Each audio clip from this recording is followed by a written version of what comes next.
우리의 예배를 받으시는 분이 누구십니까? 하나님이십니다. 그렇다면 이 시간 하나님께서 우리 예배 가운데 거하심을 믿으시기를 바랍니다. 예배의 정신은 드림입니다. 우리가 처음부터 끝까지 하나님께 드리는 것이 예배입니다. 그러나 그 드림 속에 하나님이 우리에게 주시는 것이 한 가지 있습니다. 무엇일까요? 하나님의 말씀입니다. 예배 시간에 선포되는 말씀은 하나님이 우리에게 주시는 말씀입니다. 저는 이제까지 그래도 꽤 오랜 시간 동안 하나님 말씀을 선포를 했습니다. 제가 얼마나 말씀을 선포했는가 그 숫자를 헤아려 봤더니 약 15,000번 정도 설교를 했어요.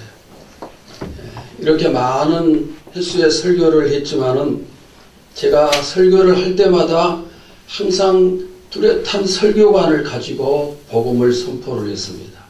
어떤 설교관인가? 선포되는 말씀은 나의 말이 아니고 또 사람의 말이 아니고 세상의 말이 아니요 오직 하나님의 말씀이다. 바로 이런 자세입니다. 또 제가 말씀을 선포할 때마다 먼저 드렸던 기도는 하나님 오늘 이 시간에도 주의 종에게 함께 하시어 말씀의 도구, 성령의 도구로 사용하여 주시옵소서. 항상 이런 기도를 드렸습니다. 그래서 오늘 이 시간도 성령께서 여러분에게 말씀을 선포해 주심을 믿습니다. 여러분의 귀가 듣는 귀가 되시고 열린 마음이 되시기를 바랍니다. 그럴 때 우리가 하나님의 음성을 들을 수가 있고 하나님의 음성이 우리에게 들려질 때 내 마음이 뜨거워지고 은혜를 받을 수가 있습니다. 오늘도 여러분들에게 성령의 뜨거운 역사가 차고 넘치시기를 축원합니다. 우리가 2015년을 맞이하면서 주일마다 성경 한 권씩 살피고 있고 오늘 살필 성경책은 사무엘상입니다. 자, 그러면 사무엘상은 어떤 책인가? 첫째, 사무엘상의 기록 배경과 목적입니다. 모세 시대, 그 다음에 누구 시대가 연결이 되어집니까? 여호수아 시대. 여호수아 시대 다음에 어느 시대가 연결됩니까? 사사 시대가 연결이 됩니다. 바로 이 모세 시대에서 사사 시대까지를 가리켜서 신정체제 또는 신정시대 이렇게 구분을 합니다. 그리고 사사 시대가 막을 내린 다음에 이스라엘의 새로운 시대가 시작이 되는데 그것은 바로 왕정체제 또는 왕정시대라 이렇게 얘기할 수가 있습니다. 그러면은 이 신정체제에서 어떻게 해서 왕정체제로 바뀌었는가? 그것은 바로 이스라엘 백성들이 강력한 왕을 요구를 했습니다. 그래서 하나님이 그 요구를 들으시고 이제 왕정시대로 출발을 허락을 하시는데 이 사무엘상이 기록된 배경은 이 사사시대와 사사시대의 마지막과 왕정시대의 시작이 이루어지는 이것이 바로 사무엘상의 배경이라 이렇게 얘기할 수 있고 이 사무엘상의 중심 인물은 세 사람입니다. 첫째는 누구일까요? 사무엘. 두 번째는 누구일까요? 사울왕. 세 번째는 누구일까요? 다윗왕입니다. 바로 이 세 사람이 사무엘상의 중심 인물이 되어집니다. 그러면은 이 사무엘상을 기록한 목적은 어떤 것인가? 신정체제에서 왕정체제로 넘어가기 때문에 자칫 잘못하면은 하나님의 간섭이 끝나고 이제 왕에 의해서 나라가 움직임을 받는다 이렇게 생각할 수가 있습니다. 그런데 그게 아니고 이 왕정체제에 들어서도 하나님께서 지배하시고 주관하신다. 이것을 가르치기 위한 바로 이것이 기록의 목적이에요. 하나님이 주권적으로 역사하신다는 것 이것이 목적입니다. 여러분 사울왕을 세우시고 피하신 분이 누굽니까? 하나님이세요. 다윗을 왕으로 세우신 분이 누구십니까? 하나님이에요. 비록 체제는 신정에서 왕정으로 바뀌었지만은 그러나 이 왕정 시대를 이끌어 가시는 분은 바로 하나님이세요. 그리고 이 하나님의 주권은 오늘 우리에게도 계속되어집니다. 우리의 생사 화복이 바로 하나님께 달려있어요. 여러분 이 사실을 믿습니까? 우리의 주권자는 바로 하나님이십니다. 우리는 하나님의 통치를 받고 있어요. 만약에 하나님께서 우리의 주권자가 되지 아니하신다면 우리는 그분께 기도할 이유가 없어요. 그분을 믿을 이유가 없습니다. 그러나 그분은 우리의 주권자가 되십니다. 내가 살고 죽고 화를 당하고 복을 받고 이 모든 것이 바로 하나님께 달려 있습니다. 내가 성공한 것 하나님의 은혜입니다. 내가 실패한 것도 하나님 때문입니다. 내가 잘나서가 아닙니다. 내가 못나서가 아닙니다. 나의 나됨은 오직 하나님의 무엇입니까? 은혜예요. 오직 하나님의 은혜입니다. 여러분 이 사실을 믿습니까? 조금 더 의심치 않고 믿습니까? 그렇다면 하나님께 여러분의 남은 인생을 통째로 맡겨버리시기를 축원합니다. 우리 가정의 앞날, 우리 교회의 앞날, 그리고 우리나라의 앞날, 그 다음에 우리 자신의 앞날 하나님께 달려있어요. 하나님이 합력하여 선을 이루심을 믿습니다. 그렇다면 여러분의 미래도 어떻게 될까요? 항상 합력하여 선이에요. 자, 한번 따라서 합시다. 나의 미래는 합력하여 선이다. 자, 여러분의 미래는 무엇입니까? 합력하여 선입니다. 아멘입니까? 지금 내가 힘들다고 해서 미래가 불확실한 게 아닙니다. 저는 저의 미래와 우리 교회의 미래에 대해서 한 번도 실망해 본 적이 없어요. 오랜 기간 동안 목회를 하면서 수많은 일들이 있었지만은 그러나 미래에 대해서는 항상 소망을 가지고 있었어요. 왜? 하나님이 세우신 교회고 하나님이 저를 목사로 부르셨기 때문에 하나님이 책임져 주신다는 믿음입니다. 왜 나의 미래를, 우리 교회의 미래를 하나님이 책임져 주시지 않겠는가? 여러분도 마찬가지예요. 하나님께서 여러분의 미래를 지배하고 다스리심을 믿으시기를 바랍니다. 자, 그런 의미에서 우리 찬양 하나 하도록 합시다. 내일은 난 몰라요. 내일은 난 몰라요. 하루하루 살아요. 불행이나 여행함도 내 뜻대로 못해요. 험한 이 길 가고 가도 끝이 없고 보내요. 주님 예수 팔레미사 내 손 잡아 주소서. 내일은 난 몰라요. 장래일도 몰라요. 아버지여 날 붙드사 평탄한 길 주옵소서. 내일을 우리는 알지 못합니다. 그러나 하나님의 인도하심을 알고 있습니다. 그렇다면 좋으신 하나님, 또 우리의 아버지 되시는 하나님께서 여러분에게 복된 미래를 주심을 믿습니다. 주님 말씀하셨어요. 너희가 악한 자라도 자식에게 좋은 것으로 줄 줄 알거든 하물며 하늘에 계신 너희 아버지께서 너희에게 좋은 것으로 주시지 않겠느냐. 여러분, 좋으신 아버지께서 우리에게 좋은 것을 주심을 믿습니다. 자, 그 다음 두 번째는 사무엘상의 구성입니다. 어떻게 구성이 되었는가? 세 단락으로 구성이 되어졌어요. 첫째는 1장에서 7장까지 사무엘의 출생과 그의 사역입니다. 사무엘은 이스라엘의 마지막 사사입니다. 그러면서 왕정 시대를 연결시키는 다리의 역할을 했던 그런 사람입니다. 바로 이 1단락 첫 번째 단락에서는 사무엘의 출생의 경위와 그의 사역을 기록을 하고 있습니다. 두 번째 단락은 8장에서 15장입니다. 여기서는 이스라엘 초대왕 사울의 등극과 통치가 나옵니다. 사울이 왕으로 세워진 처음에는 하나님 앞에서 성공자가 됐습니다. 그러나 나중에는 실패하는 그런 과정이 기록되어 있고, 세 번째 단락은 16장에서 31장이에요. 다윗이 왕이 되기 위해서 준비하는 과정입니다. 사울의 실패에 대비해서 하나님이 다윗을 준비시키는 모습이 나오고, 그 다음 사울과 다윗 두 사람의 갈등이 기록된 게 세 번째 단락의 내용입니다. 자, 그 다음 세 번째는 핵심 절과 핵심 단어입니다. 핵심 절은 오늘 본문 2절입니다. 우리 다 같이 한번 다시 보도록 하겠습니다. 사무엘상 13장 14절입니다. 시작.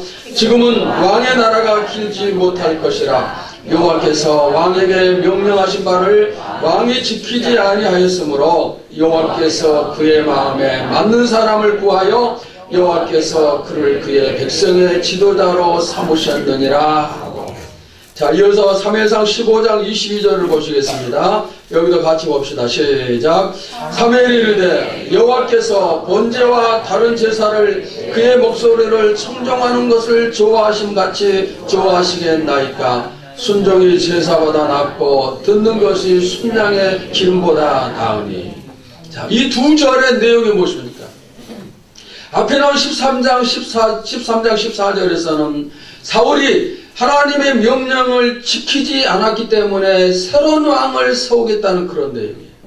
그 다음에 나중 말씀은 어떤 것입니까? 순종이 제사보다 낫다는 말씀이에요. 즉, 이 두 구절의 공통점이 무엇입니까? 하나님께 뭐 하는 거예요? 순종하는 것입니다.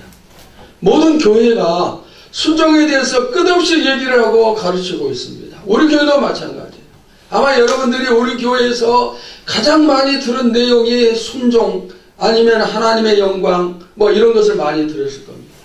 너무 순종에 대해서 많이 듣다 보니까 마음에 부담이 되었고 듣기 싫어하는 말씀이 될지도 몰라요. 그러나 어쩔 수가 없습니다. 왜 이토록 강조하는가? 자, 제가 질문을 할 때 한번 대답해 보시기 바랍니다. 순종을 해서 왕위를 빼앗기지 않고 자손 대대로 왕위를 물려받는 것과 불순종해서 왕위를 빼앗는 것 둘 중에 어느 것이 좋은 건가? 어느 것이 좋습니까? 순종해서 축복을 누리는 것이 좋아요. 그러니까 성경과 교회가 강조하는 것은 하나님의 말씀에 순종하는 거예요. 사울은 하나님의 말씀에 순종하지 않음으로 말미암아서 왕위를 빼앗기게 되는데, 특별히 사무엘상에 두 번의 중요한 불순종의 내용이 나옵니다. 어떤 것일까요? 첫째는 블레셋이 어마어마한 군사를 거느리고 이스라엘을 침공을 합니다. 사무엘상 13장 5절을 보시기 바랍니다. 다 같이 봅시다. 시작. 블레셋 사람들이 이스라엘과 싸우려고 모였는데 병거가 3만여 마병이 6,000명이며 백성은 해변에 모래같이 많더라. 그들이 올라와 베다엔 동쪽 믹마스의 진을 치네. 마차가 3만, 마병이 6천, 백성의 수는, 즉 군대의 수는 해변의 모래알같이 숫자를 헤아릴 수 없을 정도로 너무 많습니다. 이때 사울은 사무엘을 기다려요. 왜 그럴까요? 백성들은 무서워서 벌벌 떨고 도망을 칩니다. 이 상황에서 하나님의 도움을 구하기 위해서 사울은 사무엘을 기다려요. 그러나 7일이 지났지만은 사무엘이 오지를 않습니다. 그래서 어쩔 수 없이 사울이 자신이 하나님께 제사를 드립니다. 그런데 제사를 드리고 나니 그때 곧 사무엘이 도착을 합니다. 그리고 사울이 제사를 드린 것을 알고 사무엘이 책망을 합니다. 어떤 책망입니까? 사무엘상 13장 13절이에요. 사무엘이 사울에게 이르되 왕이 망령되이 행하였도다. 왕의 하나님 여호와께서 왕에게 내리신 명령을 지키지 아니하였도다. 그래하였더라면 여호와께서 이스라엘의 왕의 나라를 영원히 세우셨을 것이거늘. 사울은 사무엘이 오기까지 기다렸다가 제사를 드려야 했어요. 나라의 이익이 앞에서 백성들이 전부 다 도망을 치고 또 전쟁이 시작되어질 그 즈음이기 때문에 사울은 기다릴 수가 없었어요. 여러 가지 이런 이유가 있었습니다. 하지만 하나님께 제사 드리는 일은 제사장을 통해서만 할 수가 있어요. 아무리 왕이라 할지라도 그 일을 침범을 해서는 안 되는 것입니다. 어쩔 수 없는 상황이기 때문에 내가 이렇게 할지라도 하나님이 이해를 해주시겠지, 이런 일들이 많지만은 그러나 그게 아니에요. 여러분, 성경은 그리스도인의 법칙입니다. 세상은 세상 사람들이 지켜야 할 법이 있습니다. 그런데 세상의 법이 가난한 사람은 먹고 사는 게 힘들기 때문에 법을 지키지 않아도 되고 부자는 먹고 살 수 있으니까 법을 지켜야 된다, 이렇게 얘기하지 않아요. 모든 사람이 동등하게 이 법을 지켜야 됩니다. 성경도 마찬가지입니다. 나에게 어떤 형편이 있든 어떤 사정이 있든 그 모든 것을 떠나서 그리스도인들은 성경의 명령에 순종을 해야 돼요. 성경의 가르침을 받아들이고 그 말씀을 우리가 따라야 되는 거예요. 물론 우리에게도 말씀에 순종하지 못할 여러 가지 이유들이 있을 수가 있습니다. 지금 사울왕이 그런 상황이 있어요. 수많은 덕군이 몰려오고 있습니다. 그러나 사무엘은 기다렸지만 오지를 않고 있습니다. 제사를 드려서 하나님의 도움을 받아야 되는데 드릴 길이 없어요. 백성들은 전부 다 도망을 치고 무서워 벌벌 떨고 있습니다. 이 상황에서 사울이 대신해서 제사를 드린다 할지라도 하나님이 인정해 주시겠지, 하나님이 이해를 해 주시겠지, 그렇게 생각을 할 수가 있어요.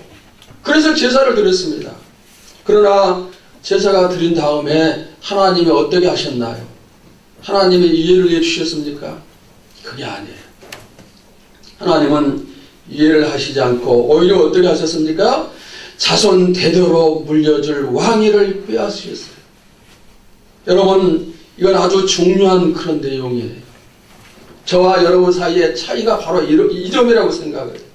여러분들은 내 환경이 이러하니까, 내가 이런 형편이 있으니까 하나님이 나를 이해하실 것이다. 여러분의 입장에 서서 생각을 하고, 저는 여러분의 입장이 아니고 성경의 입장, 하나님의 입장에 서서 생각하기 때문에 차이가 다를 수가 있어요. 내가 몸이 아프기 때문에 불순종할 수 있어요.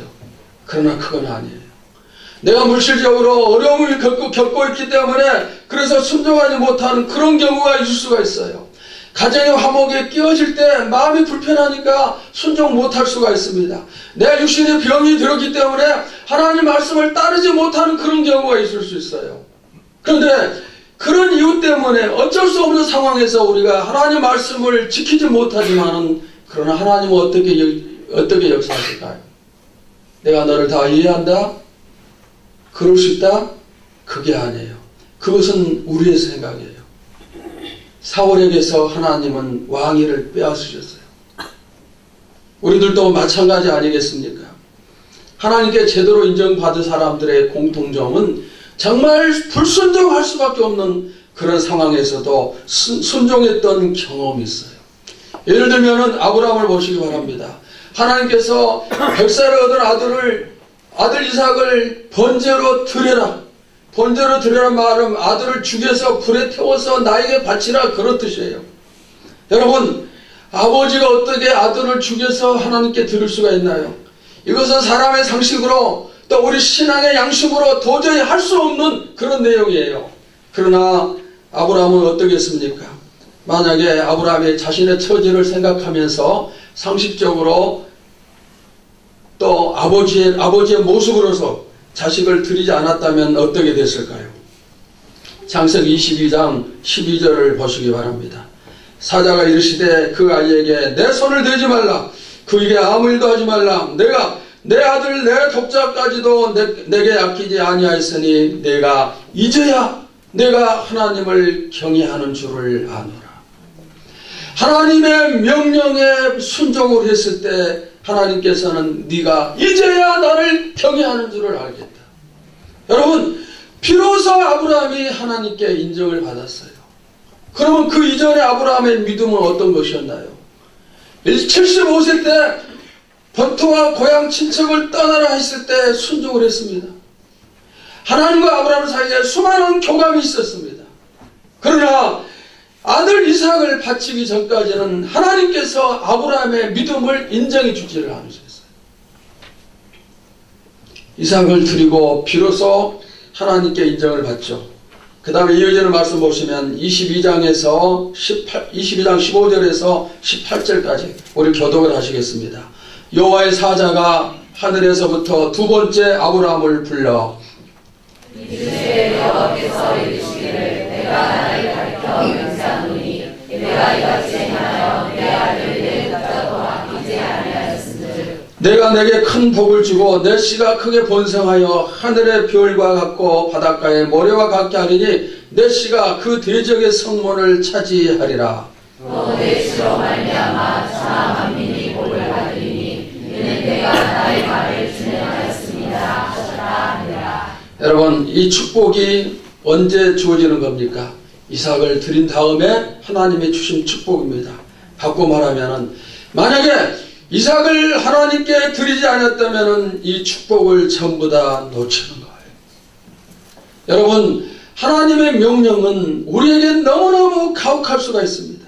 그러나 아무리 가혹한 명령일지라도 그 명령에 순종했을 때 하나님이 그 후에 큰 축복을 주심을 믿습니다. 이제껏 저도 여러분도 우리 교회도 순종하지 못해서 놓친 축복이 분명히 많이 있을 것입니다.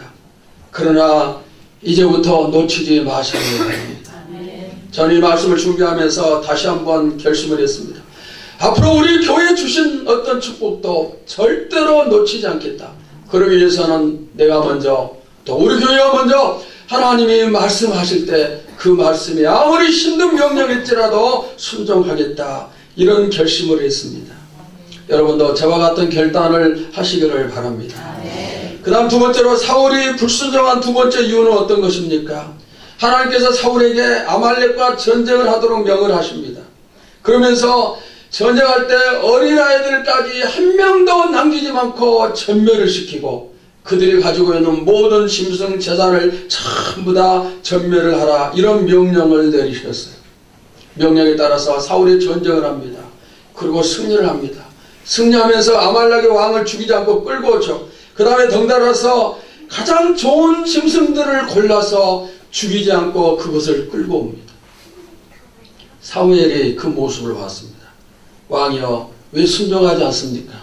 사울이 뭐라고 대답을 합니까? 사무엘상 15장 21절을 보십시오. 우리 다같이 보시겠습니다. 시작. 다만 백성이 그 마땅히 멸할 것 중에서 가장 좋은 곳으로 길갈에서 당신의 하나님 여호와께 제사하려고 양과 소를 끌어왔나이다 하는지라. 뭐라고 변명을 합니까? 이거 우리가 갖기 위해서, 우리가 소유하기 위해서 살려준 게 아니고 가장 좋은 것이기에 그것을 죽이는 게 아까워서 하나님께 제사 드리기 위해서 데리고 왔습니다. 그리고 이것도 제가 한 게 아니고 백성들이 끌고 온 것입니다. 사무엘상 15장 22절 23절을 보세요. 사무엘이 이르되 여호와께서 번제와 다른 제사를 그의 목소리를 청종하는 것을 좋아하심같이 좋아하시겠나이까? 순종이 제사보다 낫고 듣는 것이 순양의 기름보다 나으니 이는 거역하는 것은 점치는 죄와 같고 완고한 것은 사신 우상에게 전하는 죄와 같음이라. 왕이 여호와의 말씀을 버렸으므로 여호와께서도 왕을 버려 왕이 되지 못하게 하셨나이다. 여러분, 순종이 제사보다 나아요. 왕이 하나님의 명령을 어겼기 때문에 하나님께서 왕을 버리신다고 했어요. 여러분, 제사가 무엇입니까? 제사를 오늘 우리말로 표현하면 뭐예요? 예배입니다. 예배. 우리 삶 속에서 가장 중요한 것은 예배입니다. 예배는 무엇과도 바꿀 수가 없고 우선순위 중에서 최고의 우선순위가 하나님께 예배하는 거예요. 저도 이 사실을 수없이 가르쳤습니다. 교회마다 예배를 강조하고 또 강조하죠. 정말 중요한 거예요. 그러나 오늘 말씀에 순종이 없는 예배는 소용이 없어요. 순종이 없으면 예배가 의미가 없습니다. 여러분, 예배를 드렸습니까? 그 다음에는 들은 말씀에 순종이 있어야 됩니다. 예배보다 더 중요한 게 바로 순종입니다. 그래서 순종은 최고의 신앙이에요. 오늘 이 사무엘의 가르침은 우리에게 충격적인 그런 가르침이에요. 우리는 예배를 정말 예배가 최고다, 가장 중요하다, 예배를 가장 우선순위에 뒀죠. 그러나 순종이 없으면, 순종하지 않는 예배는 의미가 없어요. 소용이 없다, 이 말입니다. 사울은 자신이 갖기 위해서가 아니에요. 하나님께 드리기 위해서 좋은 짐승을 살려두었어요. 그런데 하나님을 위한 일인 것처럼 생각을 했지만 그 일 때문에 왕위를 빼앗기게 됩니다. 모든 짐승을 전부 다 죽이라. 별것 아닌 명령 같죠? 별것 아닌 것 같습니다. 그러나 별것 아닌 명령이고 또 거기서 짐승 몇 마리를 살린 것도 하나님께 드리기 위해서 살린 거예요. 그러니까 더더욱 하나님이 다 이해를 하시고 또 문제를 삼지 않으실 것처럼 생각이 되어지죠. 그런데 하나님은 그 불순종 때문에 사울의 왕위를 빼앗으신 거예요. 왕위를 빼앗으셨습니다. 여러분, 순종하지 못했을 때 이렇게 최고의 손해를 봐요. 바꿔 말하면 순종했을 때 최고의 축복을 받음을 믿습니다. 제가 이렇게까지 강조하고 가르치는데도 불구하고 어떤 분들은 계속해서 마이웨이, 내 갈 길을 스스로 가는 거예요. 아무리 소리쳐봐야 소용없어요. 나는 내 길을 가겠다. 왜 그런 마음의 자세를 가지려면 예배 들을 필요가 없죠. 설교를 들을 이유가 없어요. 하나님이 나에게 말씀하실 때 그 말씀이 내 마음에 심겨지고 어떻게 하면 이 말씀대로 내가 행할 것인가, 이런 도전과 그런 결단을 가져야 되죠. 그래야 우리가 변하고 순종이 또 생활이 될 수가 있습니다. 오늘 여러분들이 말씀을 통해서 순종에 대한 결단이 꼭 이루어지시기를 축원합니다. 그 다음 핵심 단어는 어떤 것인가? 핵심 단어는 전환기입니다. 전환. 사무엘상에는 세 번의 전환점이 있습니다. 첫째는 엘리 제사장의 시대가 가고 사무엘의 시대가 열립니다. 두 번째는 사무엘의 시대가 가고 사울왕의 시대가 열리고, 세 번째는 사울왕의 시대가 가고 다윗의 왕의 준비의 시대가 열립니다. 그런데 이렇게 세 번의 전환이 있는데 이 세 번의 전환점의 원인이 다 똑같아요. 무슨 원인일까요? 죄 때문에. 엘리 제사장의 범죄함으로 사무엘에게 바톤이 넘겨졌고, 백성들이 범죄함으로 사울왕이 등장을 했고, 사울왕이 범죄함으로 다윗이 등장을 합니다. 여러분, 전환은 두 가지가 있어요. 내가 하나님 말씀에 순종해서 더 큰 축복으로 전환되는 긍정적인 전환이 있고, 하나님 말씀에 불순종해서 더 나쁜 상황으로 바뀌는 부정적인 전환이 있어요. 여러분들은 축복의 전환이 많아지기를 바랍니다. 부정적인 전환이 정말 없어지기를 바랍니다. 그 다음 네 번째로 사무엘상의 중요한 부분을 살피겠습니다. 여러 가지가 있는데 오늘 한 가지만 살피겠어요. 왜냐하면 다음 주에 또 다윗에 대해서 살피기 때문인데, 자, 어떤 것인가? 기도의 중요성이에요. 기도의 중요성입니다. 사무엘서의 등장인물 중에 첫 번째 등장인물이 누구라고 했죠? 사무엘이에요. 사무엘입니다. 그러면은 이 사무엘은 어떤 사람인가 하면은 사사입니다. 사사는 왕과 같은 존재예요. 그 다음에 제사장이고 그 다음에 선지자입니다. 사무엘은 왕과 제사장과 선지자 세 가지 직분을 동시에 가진 사람이에요. 그러면은 이 세 가지 직분을 동시에 가지신 분이 누구십니까? 예수님이에요. 예수님은 왕이요, 제사장이요, 선지자입니다. 다시 말하면은 사무엘은 예수님을 상징하는 그런 인물이에요. 자, 이처럼 사무엘이 아주 중요한 그런 사람이죠. 이기의 나라를 구했고 두 왕에게 기름을 부어서 왕으로 세웠던 그런 사람입니다. 하나님의 말씀에 생명을 걸었고 그 말씀에 죽기를 각오하고 순종했던 그런 사람입니다. 그런데 이 사무엘이 어떻게 태어났습니까? 어떻게 태어났나요? 1장 10절을 보십시오. 자, 우리 큰 목소리로 한번 보도록 합시다. 시작. 한나가 마음이 괴로워서 여호와께 기도하고 통곡하며. 한나가 왜 이토록 기도를 합니까? 아들을 얻기 위함이에요. 둘째 부인은 아들을 낳았는데 한나는 첫째 부인이지만 아들이 없습니다. 그래서 하나님께 기도를 하는데 통곡하면서 기도를 해요. 하나님, 나에게 아들을 주시옵소서. 얼마나 열정적으로 기도에 힘을 썼는데 나중에는 소리도 나지 않고 입술만 그냥 떨쩍거리면서 기도하는 거예요. 엘리 제사장이 한나의 기도하는 모습을 보고 술 취했다고 그렇게 얘기를 했어요. 여러분, 눈물의 기도, 통곡의 기도에 하나님의 응답하심을 믿습니다. 한나는 그런 기도를 통해서 사무엘을 얻었어요. 우리 교회 성도들 가운데도 그런 사람들이 많이 있죠. 지난 주간에 광고했던 것처럼 이전식 권사님이 하나님의 부르심을 받았어요. 너무너무 아름답게 하나님의 부르심을 받고 또 아름답게 장례식이 잘 마쳐졌습니다. 그 권사님의 며느리가 박영희 집사예요. 오래전에 우리 교회에서 신앙생활을 했어요. 그리고 성남으로 이사를 가서 더 이상 나오지 못했는데 그분이 결혼해서 수년이 됐지만은 아이가 없었어요. 그래서 우리 교회에서 그것을 기도 제목 삼고 전 교인들이 합심해서 기도했더니 아들을 주셨어요. 이번 장례식에 참석했더니 저는 그걸 깜빡 다 잊어버리고 있었는데 본인이 저한테 자기 아들을 얘기하면서 이 아이가 교회에서 기도해서 낳은 아이입니다. 또 이종 권사님 딸 이승희 집사 미국에 있죠. 이승희 집사도 결혼해서 몇 년이 지났지만은 아이가 없었어요. 교회에서 합심해서 기도하고 아들을 낳았어요. 지금 우리 교회 성도들 가운데도 자식을 낳기 위해서 기도하는 사람이 있음을 믿습니다. 여러분 기도하실 때 하나님이 주실 수가 있습니다.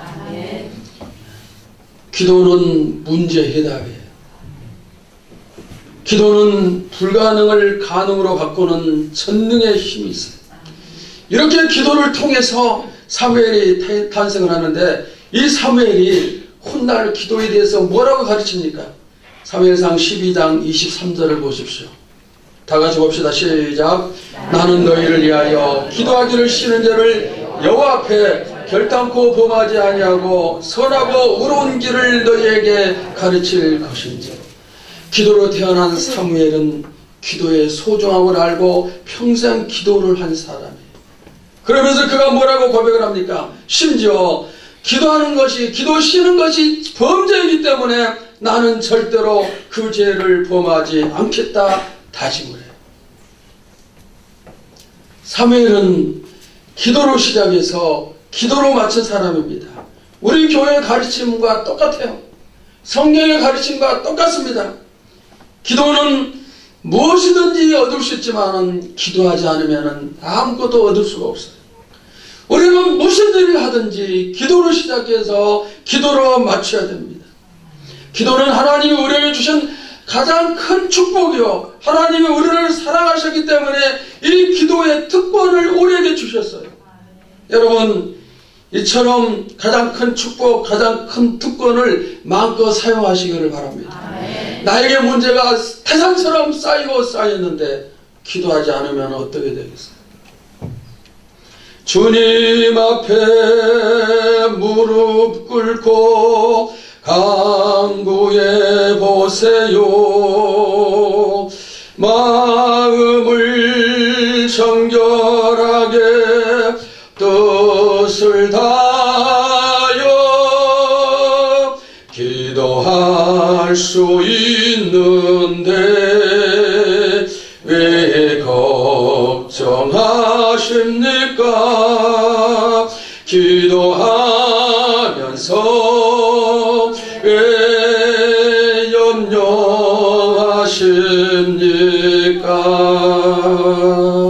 여러분 주님 앞에 무릎 꿇고 간구하세요. 내 염려가 무릎을 꿇는 순간 하나님이 터치하시고 문제가 해결됨을 믿습니다. 기도하면 염려가 끝나요. 그러나 기도하지 않으면 지금의 이 염려는 점점 더 커질 수밖에 없어요. 우리 교회가 정말 기도를 사랑하고 열심히 기도하는 교회가 되기를 소원합니다. 지금 기도 모임이 많이 있어요. 금요일 찬양기도, 새벽기도, 월요일 중보기도, 또 여성교회 기도 모임, 권사의 기도 모임, 그 다음에 주일 예배를 위한 기도 모임, 여러 기도 모임이 있어요. 여러분, 여러분의 기도 모임 참여 횟수가 많아지고 기도하는 시간이 길어지기를 바랍니다. 기도하면 걱정이 없어지고 염려가 없어집니다. 기도하면 하늘문이 열리고 영적 세상이 열립니다. 기도하면 문제가 해결되고 축복이 임하고, 기도하면 성령 충만을 받고 능력을 받고, 기도하면 내 병이 치유함을 받고, 기도는 심지어 죽어 썩어 냄새나는 사람조차도 살리는 능력이 있어요. 이것이 바로 기도의 힘입니다. 그런데 우리가 왜 이 기도를 사랑하지 않습니까? 이제까지 우리는 누군가가 나를 위해서 기도해 주기만을 원했어요. 그러나 이제는 여러분들이 다른 사람을 위해서 또 교회를 위해서 기도하는 사람이 되시기를 바랍니다. 하나님은 지금 누구를 찾을까요? 정말 자신의 목숨을 걸고 기도하는 사람을, 또 기도하는 교회를 찾고 계심을 믿습니다. 여러분이 기도의 불로 활활 타오르시고 우리 교회가 기도의 불로 활활 타오라서 기도가 식어가는 이 땅에 기도의 불을 붙일 수 있기를 바랍니다. 아울러서 편하게 신앙생활하고 말씀의 불순종을 밥 먹듯 하는 이 세상에서 우리는 순종의 사람, 우리 교회는 순종의 교회가 될 수 있기를 축원합니다.